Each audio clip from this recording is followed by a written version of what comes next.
Hi friends, I'm super pumped that you're here with me today. We do have kids classes in person at 11 a.m. also. If you would like to join us, we'd love to see you there. Let's go have a lot of fun together.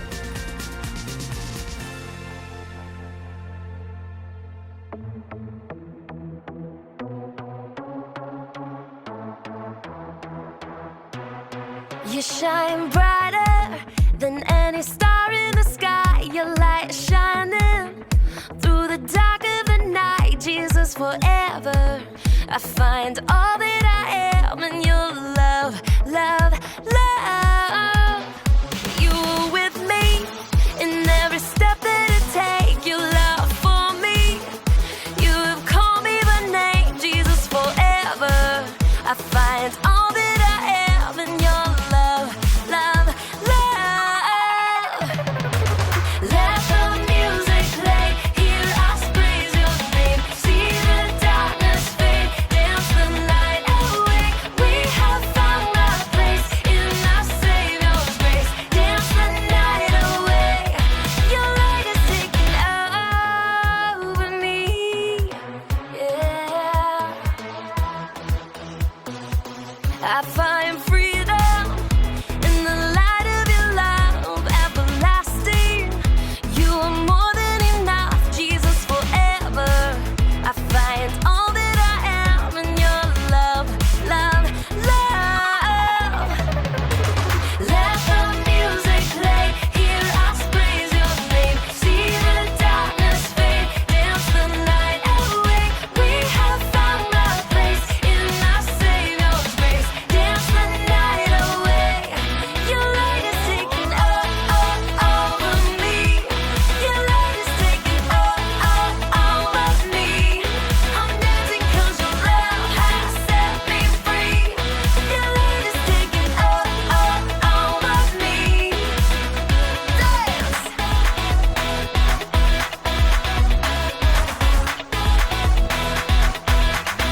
my life surrendered.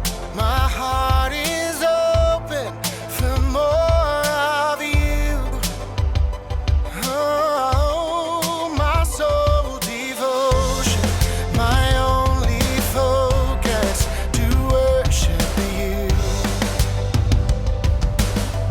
Oh, my life surrendered, my heart abandoned for more of you. Oh, I wanna be close to you. I wanna be close to you. There's nothing in this world that compares to all you are. I wanna be close to you. I wanna be close to you. There's nothing in this world that compares to all you are.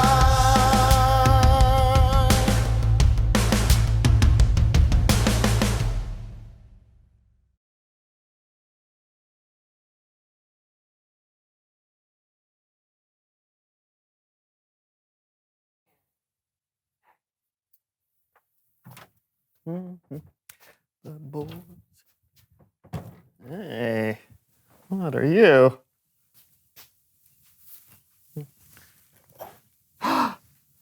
On the first day of Christmas, nobody gave to me a peppermint candy. Let's see what else is in this thing. All right. Ooh. Oh, you can't catch me. I'm the gingerbread man. Oh, yes, I can. Tasty.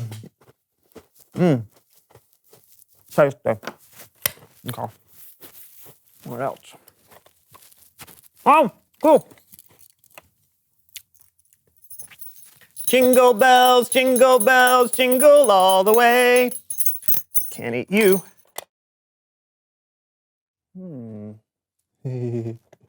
Oh, what's that? Oh, I get it.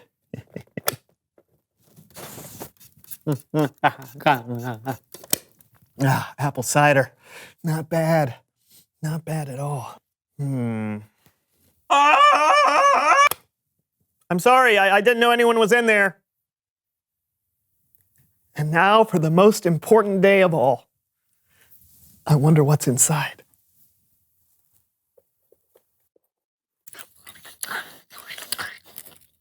Oh, hey, Brandon!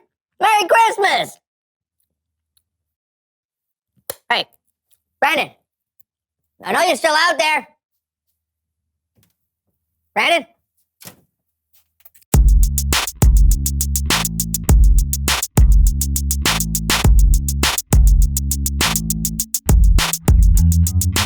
Welcome to the So-and-So Show, and Merry Christmas! I'm Brandon. I'm John, and we're glad you're hanging out with us as we kick off this festive holiday season. Question for you, John. Hit me! Okay. Thank you. Now go ahead and ask me the question. Okay, what does your family do to kick off the holiday season? We eat rotten fish. What? Yeah, it's called lutefisk. It's kind of a nasty fish jelly. Yeah, why? I don't know. We've just always done it. Yeah, when your nose hairs start burning with the stink of rotting fish, you know it's Christmas time with that tasty dish. My family watches Christmas movies. Oh, we do that too. It's a Wonderful Life is the perfect movie to start out with. The holidays haven't begun until Clarence gets his wings. Spoiler alert! Hey, you've never seen It's a Wonderful Life? It's on my list. Oh. What do you want, John? What do you want? You want the moon? You just say the word, and I'll throw a lasso around it and pull it down. Of course, you'd pick a Christmas movie from the 1900s. It's a classic. It's one of the best movies of the... Okay, fine. You know what? What Christmas movie would you start with? The best way to spread Christmas cheer is singing loud for all to hear. Fa la la la la la la la la. Okay, Elf is fine, but it's really more of a kid's movie. What? It is. I mean, if you knew real Christmas movies like I do, then you wouldn't I be know Christmas movies more than you, I bet. Oh, well, we'll see about that. It's time to play Name That Christmas Movie.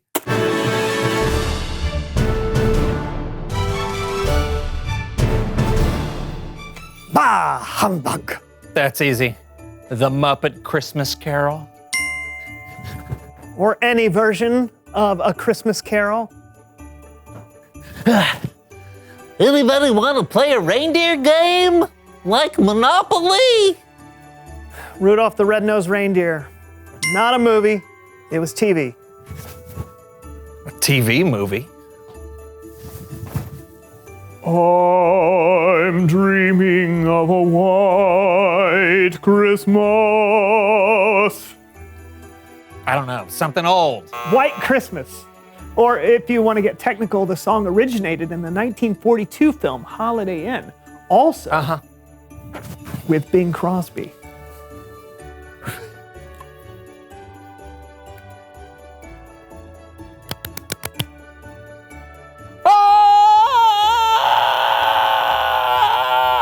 Home Alone. It burns. You look like a deranged Easter bunny. Christmas Story. I'm a prince, but I don't want anyone to know because my evil twin brother, who works as a chef at the North Pole, might hop on the Christmas train to stop me from finding my true love, if she even has time for love, while balancing her successful newspaper column in New York City and an architecture firm in Los Angeles. I only have 1.5 hours to meet the girl, fall in love, save the world, and discover the true meaning of Christmas. I have no idea. Really? It's so simple. It's every Hallmark Christmas movie ever. It's Bible story time with Kellen.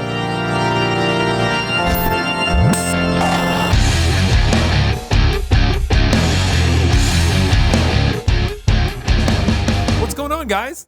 Oh, we're just discussing Christmas movies. I love Christmas movies. Jingle All the Way is the best. I'll know if you move because I have the ears of a snake. Classic. I agree. Hey, so what you got for us today? Well,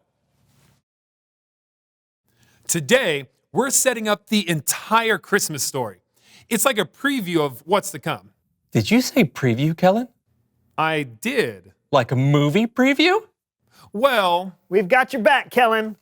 I guess there's no point arguing. Around 700 years before Jesus was born, there was a prophet named Isaiah.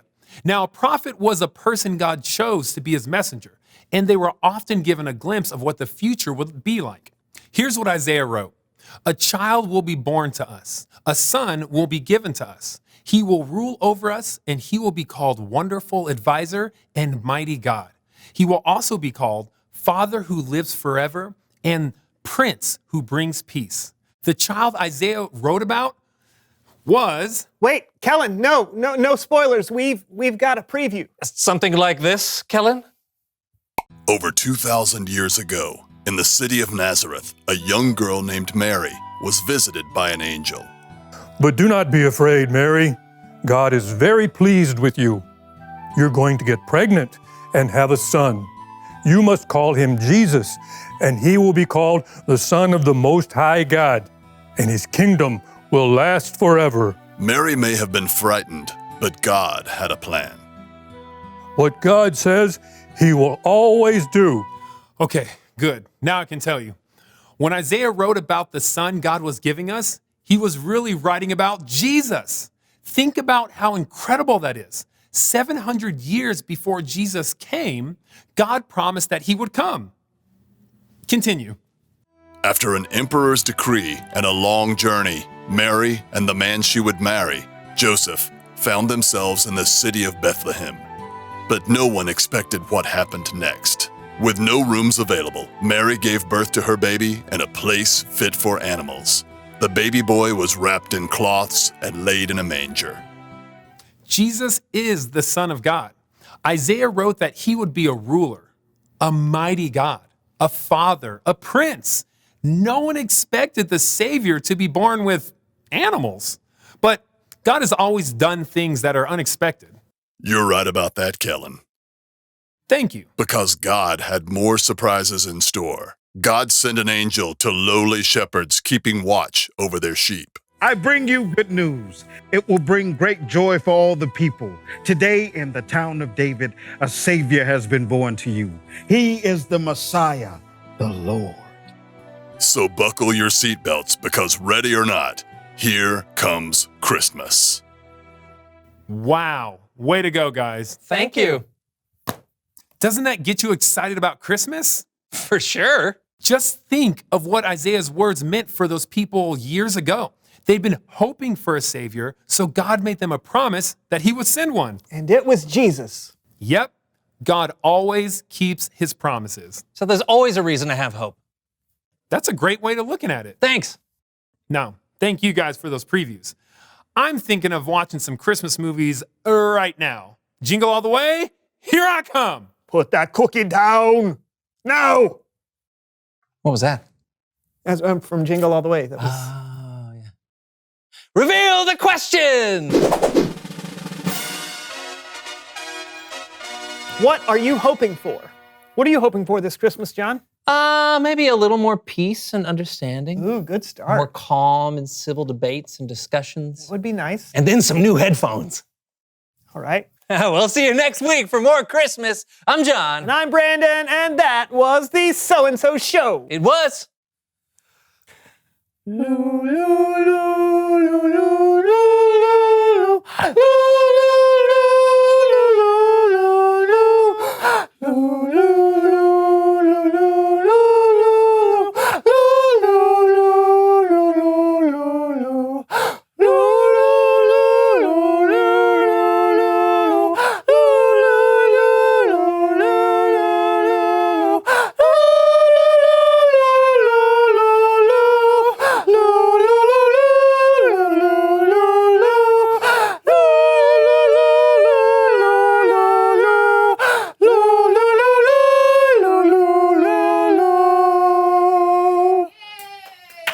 Thank you.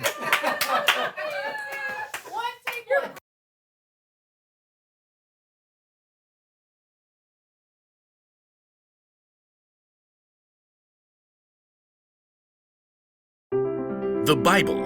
It's 66 books of history, stories, letters, and poetry that fit together to form God's one big story. The epic adventure of how He created us and loves us so much that He made a way to rescue us. As we travel through the Bible, from Genesis to Revelation, we discover people who met God and found their lives changed forever. Now, for an amazing story. Inspired by the book of Isaiah, chapter 9, verse 6. Jess stared out the window at the ice beating down. Every holiday plan for the weekend had been canceled. And to top it off, the school had just released Jess's most recent grades. A D in language arts? What happened, Jess? I don't know. You're such a good storyteller. I can't make all the words work out when I try to write it down. Can I go play Mindstorm? Hun, you need to read for an hour first. An hour? I thought it was 30 minutes. Your teacher and I talked. We think a little more reading time will help. Jess glared. I don't have anything to read. You've got an entire bookshelf in your room. Those are little kid books. Then look at Emma's bookshelf. Emma was Jess's older sister, already in high school. Fine, whatever. Jess stalked upstairs to Emma's room, peeked inside. The room was empty, but everything was neatly organized. Emma had even done all of the colorful artwork on her own walls. Miss Perfect. Jess sighed. Everything seemed to come easily to Emma.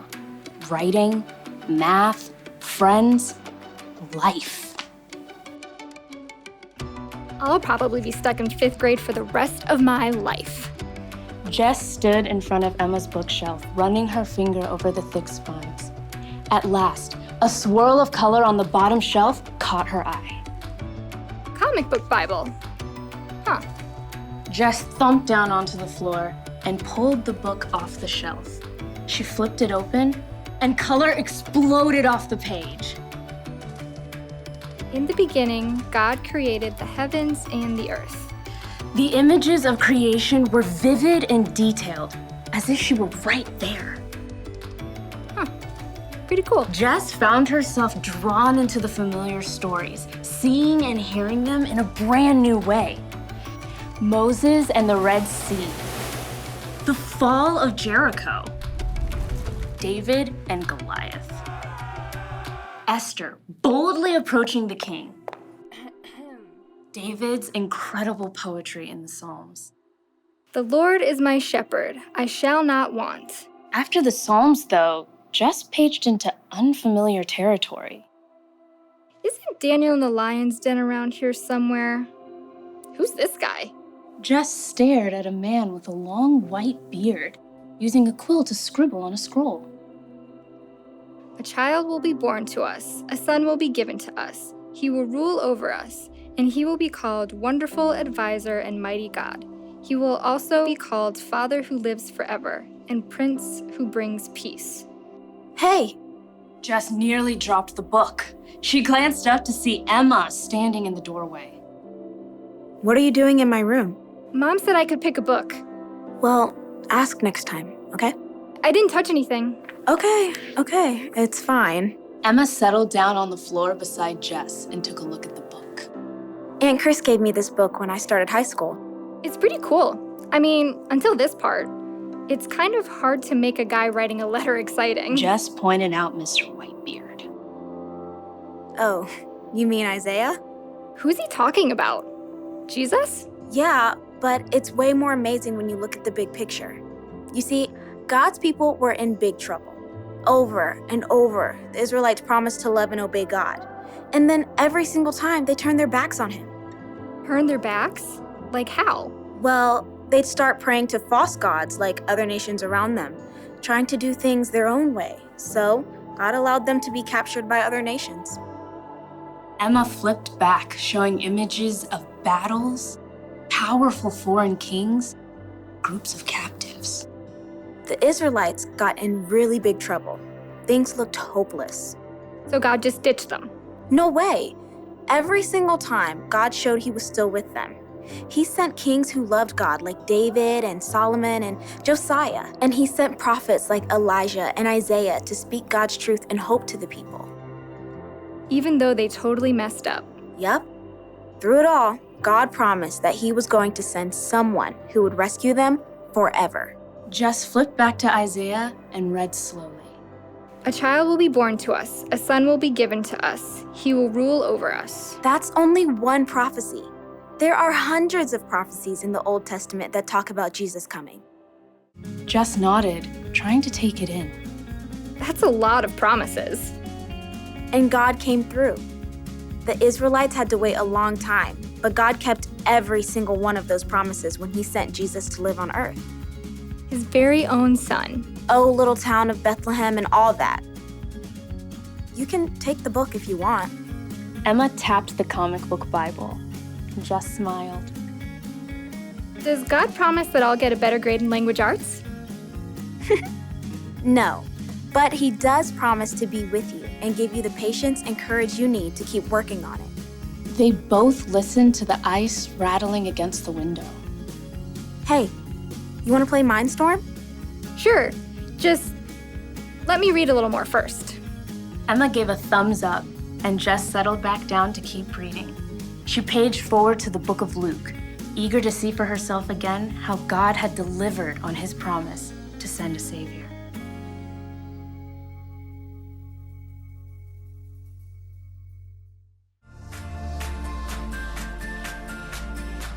We had a super fun time together today. I want to remind you to join on Facebook, Hope Community Church Kids at 7 p.m. on Wednesday.